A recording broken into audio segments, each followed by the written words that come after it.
And in the depths of my addiction, I was extremely irresponsible with my finances. But to suggest that is grounds for an impeachment inquiry is beyond the absurd. It's shameless. There is no evidence to support the allegations that my father was financially involved in my business because it did not happen. Hunter Biden making a surprise speech this morning on Capitol Hill, lashing out at Republicans who he says have been digging into his business dealings, his personal life, attempting to, he says, dehumanize him.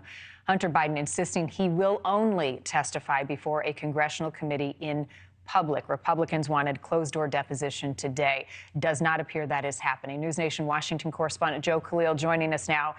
Joe, what a moment for Hunter Biden. An interesting strategy, and reporters asking House Republicans, why not call his bluff?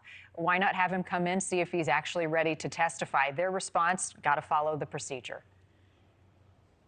Yeah, I mean, it was an incredibly raw moment. And Marni, I cannot stress enough, we don't often get surprised here on Capitol Hill. This was surprising. Republicans who I had been speaking to as early as this morning said they fully did not expect that Hunter Biden was going to be here today.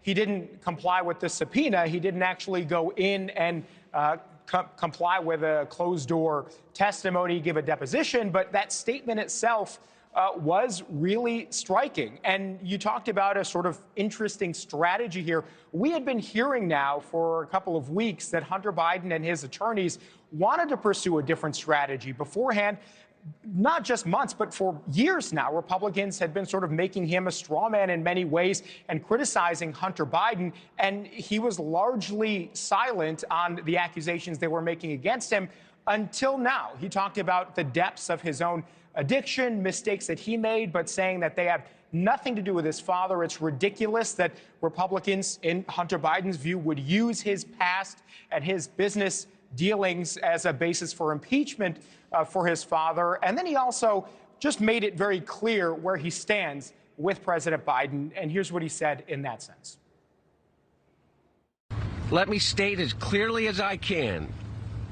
My father was not financially involved in my business, not as a practicing lawyer, not as a board member of Burisma, not in my partnership with a Chinese private businessman, not in my investments at home nor abroad, and certainly not as an artist.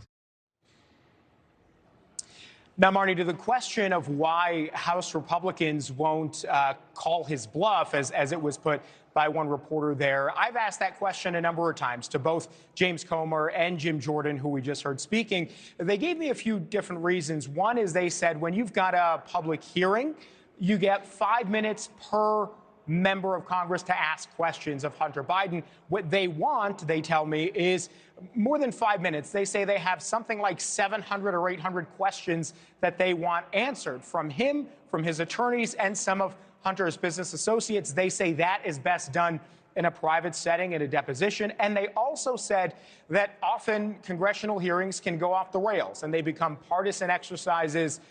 They become sometimes, sort of shows, if you will, and they don't want it to be that. So that is the reason they at least are publicly saying they want to have Hunter Biden come in and do this deposition. Clearly, he is not going to do it. So we may see their next steps be to try to hold him in contempt of Congress, which may require a vote in the House. And also, as you just heard before the break, that would end up being in the hands of the Department of Justice. So a lot is up in the air right now as we get this sort of unprecedented statement from the president's son on the grounds of the Capitol today, Marni.